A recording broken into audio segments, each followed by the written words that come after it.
Hello and welcome to a Divine Will series video. This is going to be bridging the will to unify and the will to evolve with a little talk in there. What I'd like to do is start with a little short meditation. If you are working with any sort of anchor or grounding piece, as I have demonstrated in the past, you are welcome to bring that into the video now and work with it yourself. You don't have to. You can hold your hands in a gassho position or in a mudra position or in some sort of witch's trigger or whatever it is that you're using that's conducive for you and your body at this time. Respect your body at this time and be comfortable in the meditation position that is choice for you. So if that's sitting or lying down or even standing up, some people like to move. I tend to not. As I go into deep places and have a more mental or psychic astral experience, I can be distracted by movement, but it's depending on your personality and your body. So let's review a couple of techniques in this meditation, and they're the way that I like to briefly touch upon the divine will.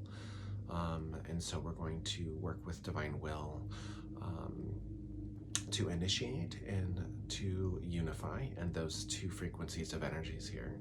So we're going to visualize that golden circle around us as we close our eyes, the golden circle around us above,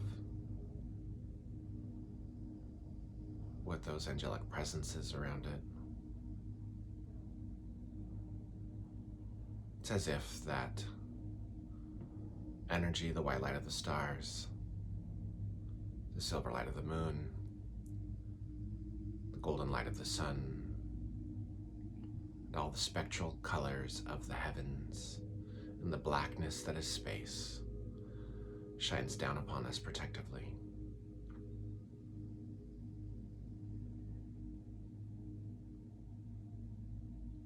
We call upon our archangels Raphael, Uriel, Michael, and Gabriel, and they hold different frequencies of energy for us in a very stable and high way, so that we are held. In fact, we are lifted outside of human world problems for just this moment, just this time, just for today.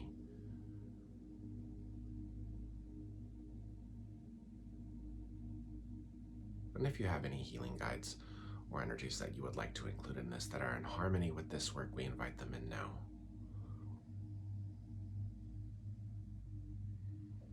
Above us and through the circle that is there, that is guiding us in these lights, this angelic circle that is around us now, we imagine, visualize, or know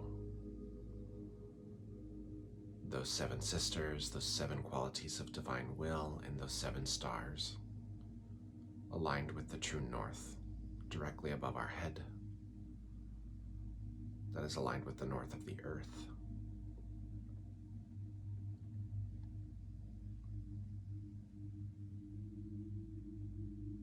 I call this alignment in my personal meditation practice on Patreon, on the practice level and above.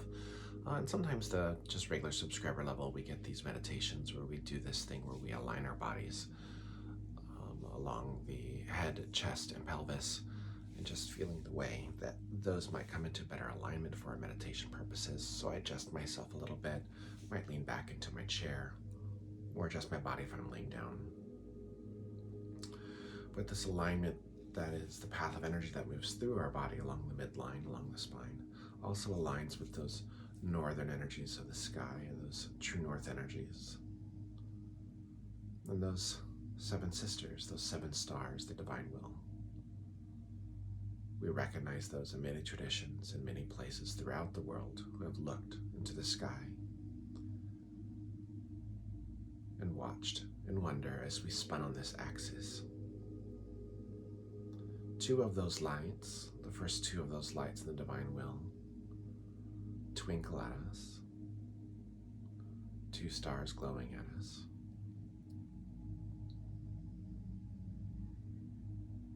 One was the will to initiate. So I want you to feel in your body, your energy system now as a whole,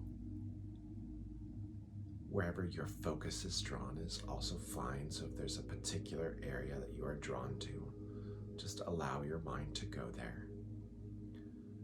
Because when we say the will to initiate, your mind is gravitated towards some place, this is where the energy may be active for you.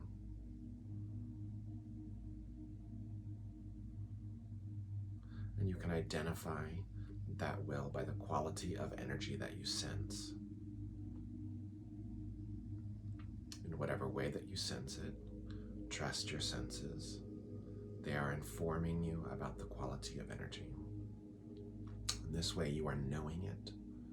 And in knowing it, you come closer to it. It becomes more intimate to you.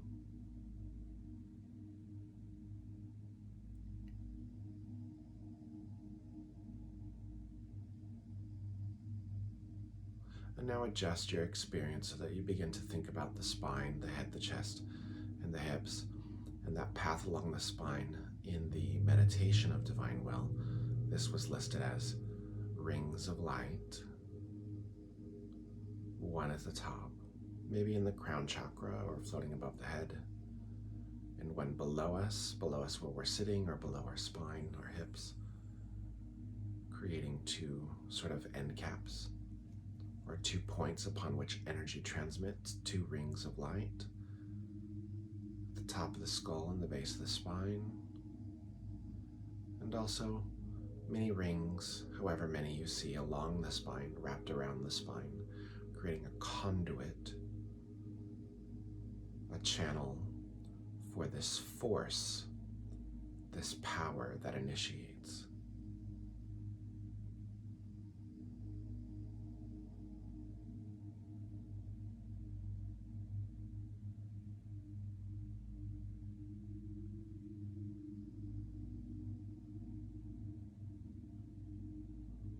And feeling that energy as it is initiated.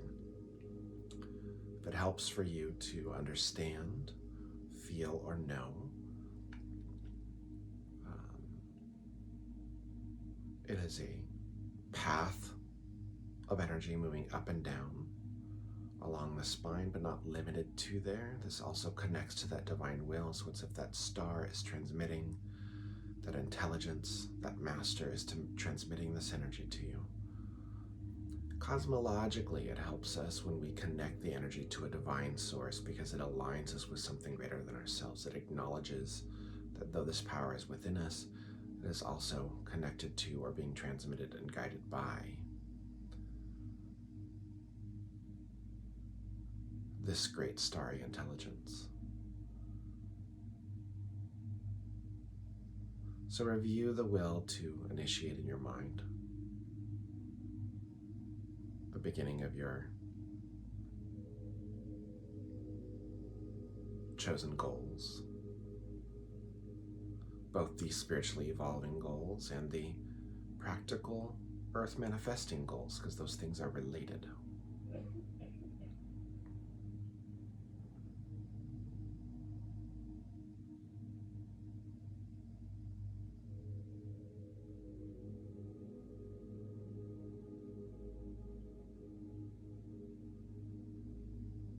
Where have you allowed this energy to come into your life? Where have you chosen to use it? Where have you tapped into it and used it, its electrical current, to create, to initiate changes in your own life? How have you used it beyond the meditations? How could you?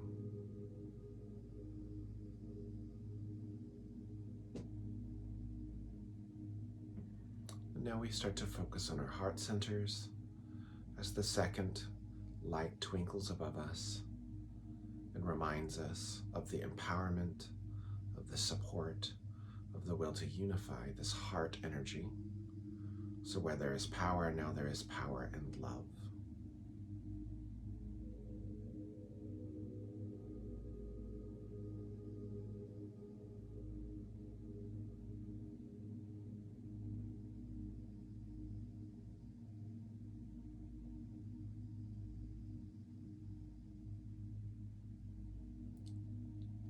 Think about those meditations as you focus on your heart center. However that occurs to you is correct.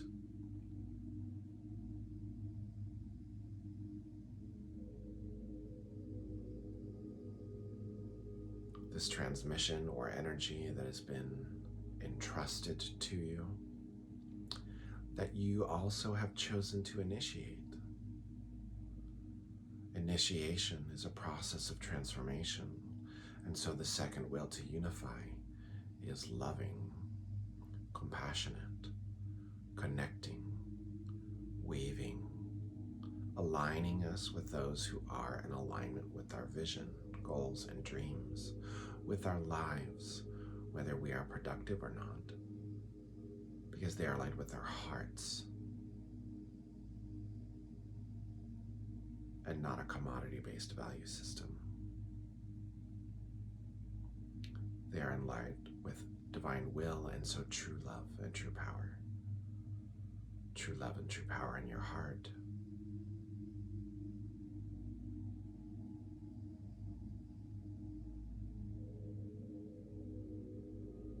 We just spend a moment acknowledging in this light that greater force of love. Regardless of how we feel, regardless of the temperature or tenor of our hearts, it is present, unjudging and holding always.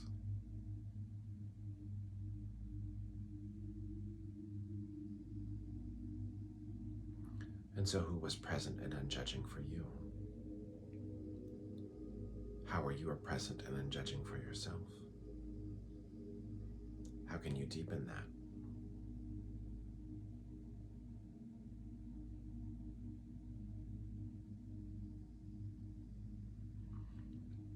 Think about those rings of light along the spine, sending energy back and forth, arcing like lightning, building in intensity, warming, vibrating along the spine, connecting you to those stars, those seven sisters, opening the heart, and the heart translating that will to initiate into a glow of love.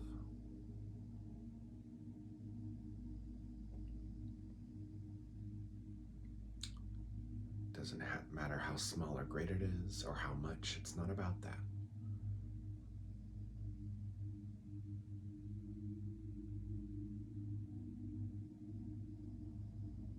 Even one speck of light is greater, is the greatest love. It does not have to be blinding and brilliant. Sometimes it's only a seed. Sometimes it's only a tiny star.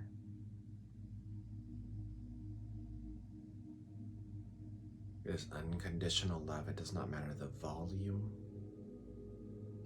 or its brightness or its quality.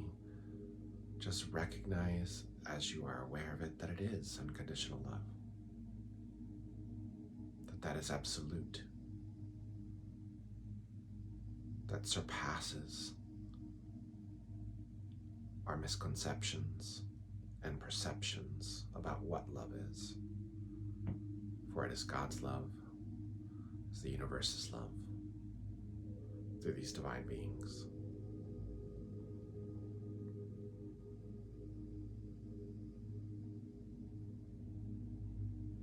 Some say the heart of the universe is divine love, and we like to point out that at the galactic center, at the very heart of things, is a supermassive black hole. There is, in fact, no light there. It is void. So if the center of the universe is divine love, and divine love is the void, what does that say about our light? Our light is an expression of the intelligence of that love, and that's where we call in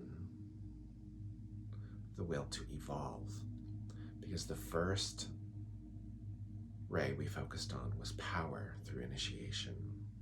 The second was love through unity.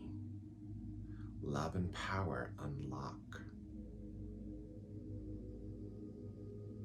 the golden wisdom the will to evolve. And so we just spend a few moments to invite that in right now, with no expectation about that.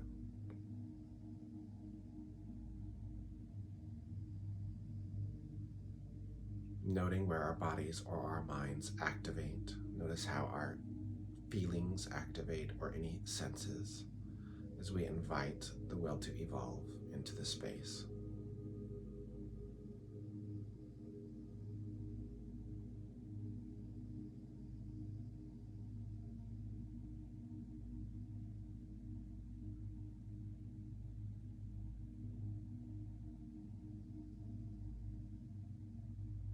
And good. So we begin to return to the space that we're in, grounding ourselves. What I like to do that I learned from the Temple witchcraft traditions is to hold my hands like so, bring them to the back of my head. You can also do like this, however your body can manage it. Go from the back of the head,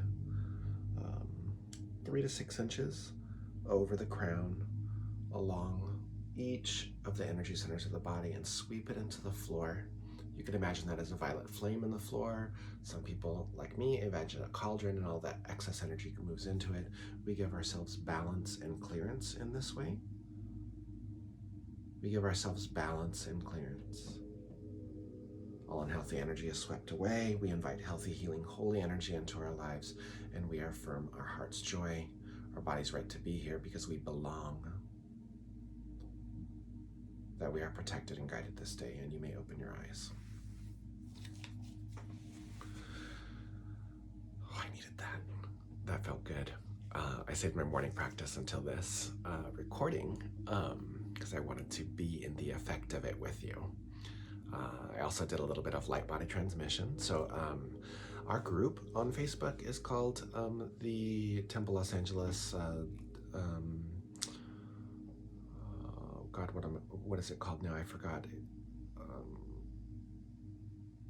It's a light body practice, and it's a high magical kind of course of things. It's a way of working with these energies that allow for us to practice some of the light skills that we have in magical traditions and also from New Age traditions.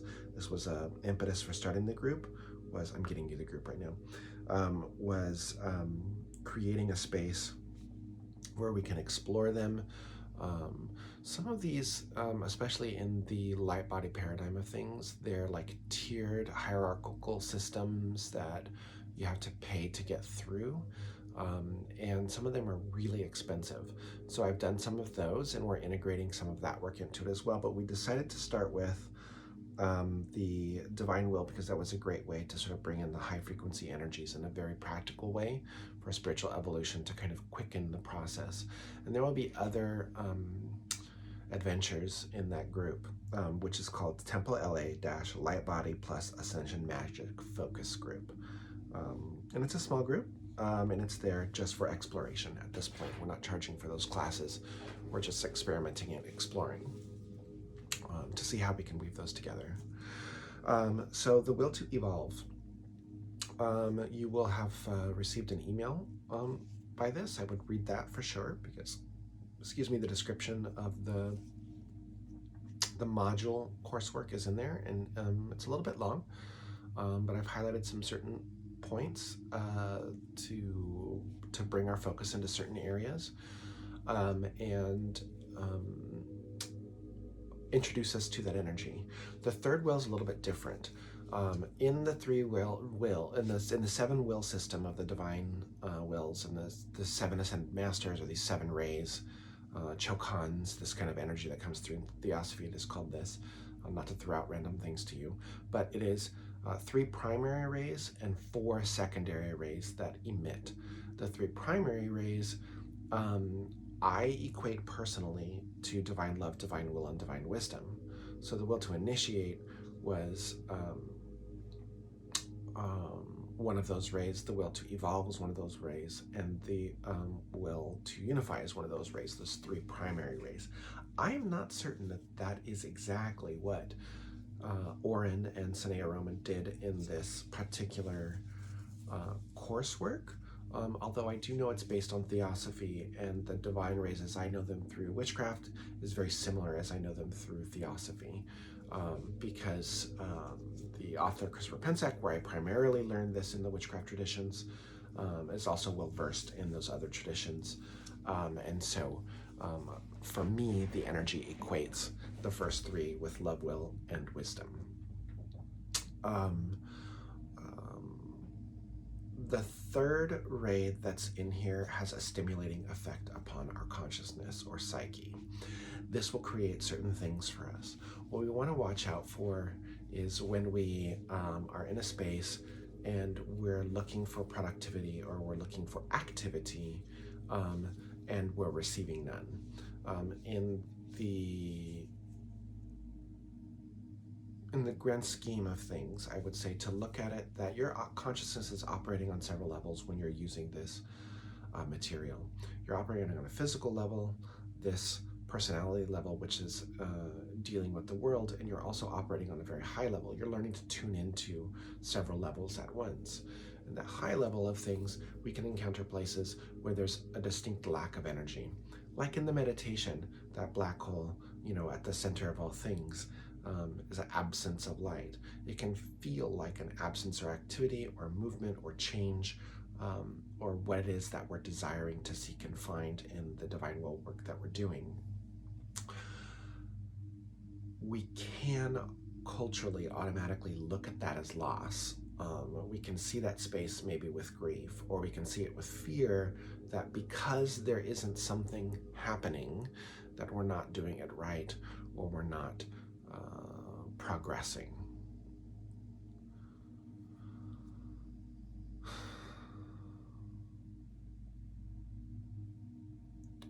I think it is a mistake to see spirituality as only an energizing or activating process.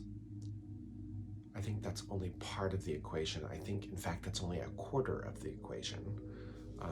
To start, I would say that there are 4 processes of that we could distinctly split into 2 large areas. One is activity and one is inactivity, and they both support each other. The dark supports the light. The rest supports the activity. The quiet helps us to absorb, to meditate, to feel, or to not do.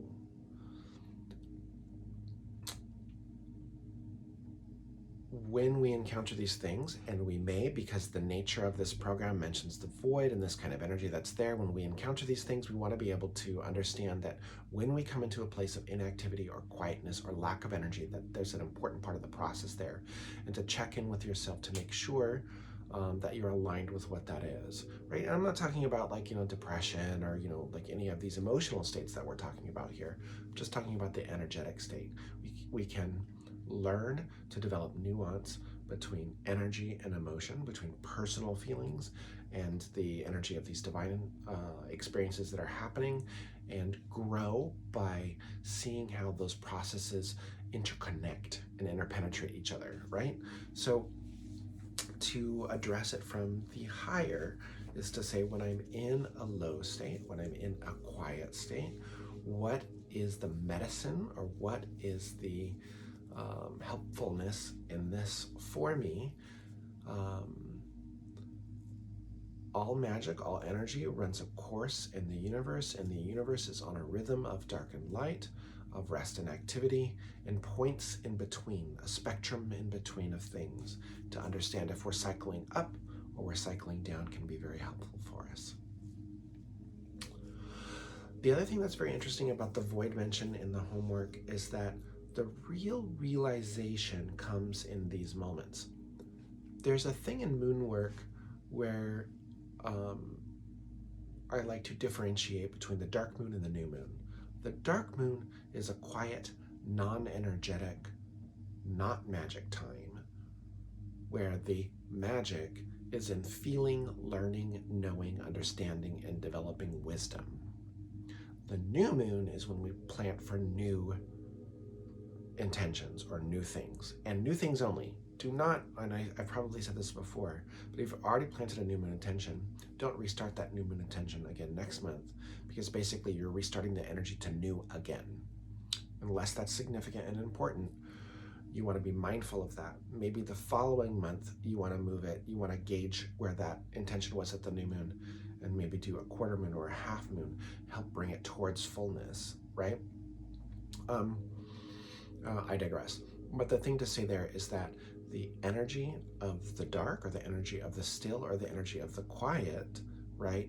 We can be in those places and think that we need to mentally stir things up. We might feel like, I see this in certain clients, we might recognize that it's those times when things get quiet that we get triggered and we create emotional upset, or we create emotional movement in our life because we fear the stillness, right?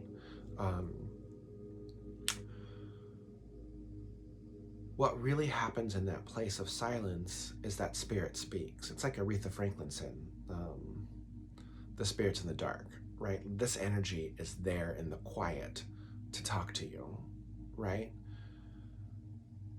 It's not always the affirmation that we want to hear. It's the deep soul speak that happens in those quiet places. So in this material, when you see that there is a notation on the void, or that there is a notation on the absence of any of these things, I want you to understand and address that this is only a space that's saying, in this is a compatible experience which is helping you to develop nuance and grow your intuition and receive new information as you evolve. And then there's the other aspects of the meditation which you will experience as you do this. I want you to continue to integrate the other divine will frequencies in a way that is both integrative to your practical and daily life, and then also maybe in a personal, Gnostic sort of way, where you are using them and developing them in longer meditation sets, and also maybe try to just use those divine will things as you move into other meditation practices that you do. How does it look like when you're dancing in the woods? How does it look like when you're sitting in circle? How does it look like, like when you run these frequencies, like if you tap in the stars above you, the circle, you bring in that energy, you're feeling it run along the spinal column, you open up your heart center, you connect to the community that's supporting you, you connect to the divine energy that's supporting you, and then you add in the will to evolve, and then you do whatever magic that you're doing, right? Like you sit in Gasho and you do Reiki when you do it, or what is it that you're doing and how did you integrate those things, I think would be an important experiment to play with at this time. Don't complicate it too much, right? You have an empowerment, right? That means that there's some automatic things that happen there, and there's still things to get out of deeper meditation practices or deeper sits, or short sits, just play with your time and see what works for you. I'm going to leave you with this particular meditation now. If you're in the Divine Will group, this is our 4th meditation and our 3rd frequency. No, I take that back. This is our 6th meditation and our 3rd frequency. I forgot about the 2 preparatory and the 1 circle one that I did. And these will, these all evolve. These all follow a track. These all start to fit together in certain ways. Don't doubt yourself, right? Be in the process, be in your process, journal it, write it, notate it. Understand the parts that are feeling sticky for you. Understand the parts that are feeling out of control for you. Write those down, explore those, see what the medicine is for them. I like to take a little journal and write some things down, like when something's happening and be like, fear, anger, feeling lost, lonely, whatever the words are that sort of come through there. And then I look at those words and I go, okay, so what's the remedy for that? First, sitting with them and feeling them and understanding that that's what I feel, right? Those are not bad, right? You don't want to go into the place where you're like, oh, I need to correct those type of energies there. You want to be in the place where you're like, okay, that's what that is. And we don't need to automatically go into the place where we need to fix it, right? And then ask ourselves, what is the affirmation that supports us in those feelings where we do not feel unsupported, and maybe do a process to help you at that level, and then run some divine frequency energies into it. Just a thought. That's the way that I'm doing it. Continue to work with your piece. This is my little sandwich piece that I made. I use that in my meditation. I use this in the morning before I start to work, connecting with those divine will energies. And yeah, I hope this works. I hope this is good for you. My name is Scott Smith.